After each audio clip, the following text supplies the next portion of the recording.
మాట్లాడవేంటయ్యా? గురుమూర్తికి అప్పు తీర్చడానికి నీకంత డబ్బెక్కడిది? ఎట్టి పరిస్థితుల్లోనూ పవిత్ర డబ్బులిచ్చిందని ఎవ్వరికీ తెలియకూడదు. ముఖ్యంగా వాసుకీకి తెలియకూడదు. తెలిస్తే నాన్న యాగి చేస్తుంది. నేను గుండించి వస్తుంటే దారిలో గురుమూర్తి కనిపించాడు. ఒక్క రూపాయి కూడా బాకీ లేకుండా ఉన్న కష్టమంతా తీర్చేశాడని చెప్పాడు. ఉన్న పళ్ళంగా నీకంత డబ్బెక్కడిది? మళ్ళీ ఎవరి దగ్గరైనా అప్పు చేశావా? చెప్పవయ్యా.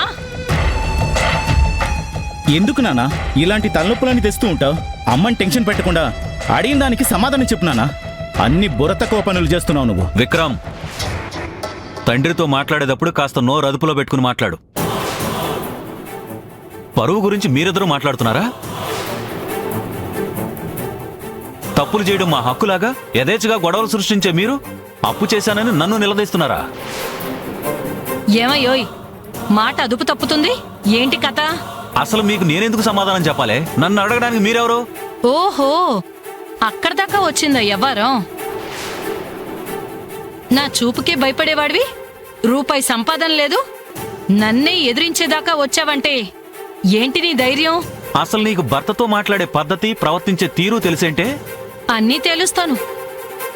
నీకా డబ్బులు ఎలా వచ్చాయో, ఇంత ధైర్యం ఎలా వచ్చిందో అన్నీ తేలుస్తాను. ఆపండి మీ గొడవ.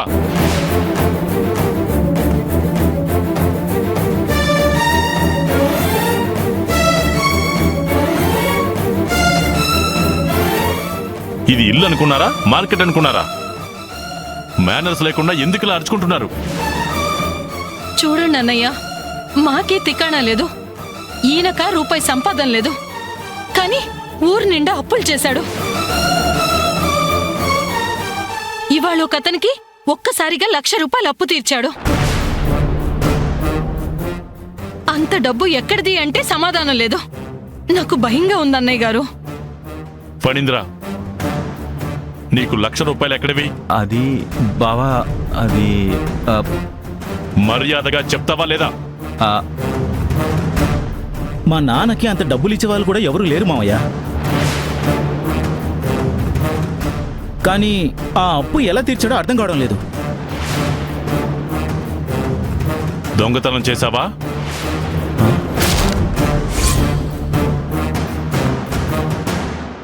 అదేంటి బావా అంత మాట అనేసావు? నువ్వు 1,00,000 రూపాయల అప్పు ఎలా తీర్చగలిగావు?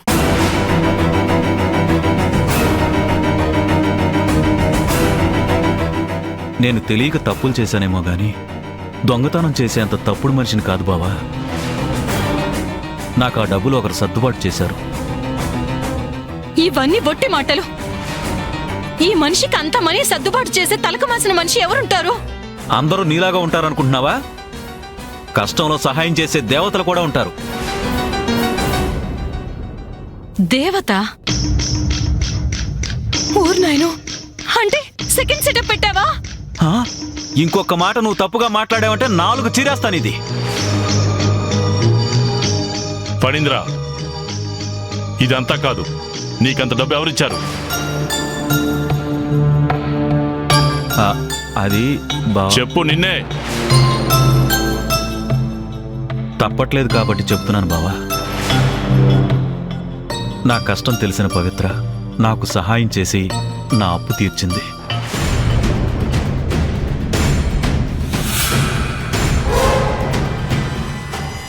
నీ అప్పు పవిత్ర తీర్చడం ఏంటయ్యా? పని పట్టా లేకుండా తిరుగుతున్న నిన్ను ఇంకా సోమరిపోతం చేద్దాం అనుకుంటుందా? ఇప్పుడే వెళ్ళి అడుగుతాను. ఆగు వాసుకి.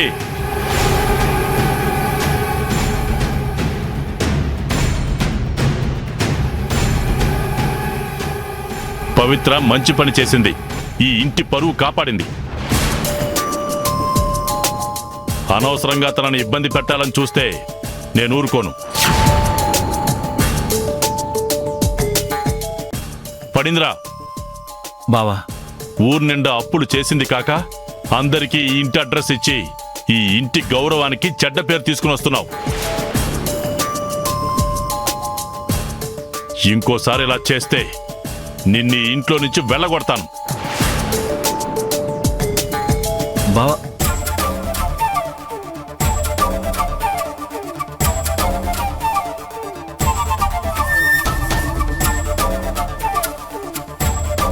అమ్మా పవిత్ర, నీ మనసు వెన్నమ్మా. నీ మంచితనం వీళ్ళకి ఎప్పటికీ అర్థం కాదు. అర్థం కాదు. ముందు మీ మైండ్ ని రిలాక్స్డ్ గా ఉంచుకోండి. ఏ ఆలోచనలు మీ మైండ్ లోకి రానివ్వకండి. ఓకే? ఓకే, మీ హ్యాండ్స్ ని ఇలా ఈ ముద్రలో పెట్టండి. ఇప్పుడు మీరు స్లోగా బ్రీత్ తీసుకోండి. స్లోగా వదలండి. Breath out.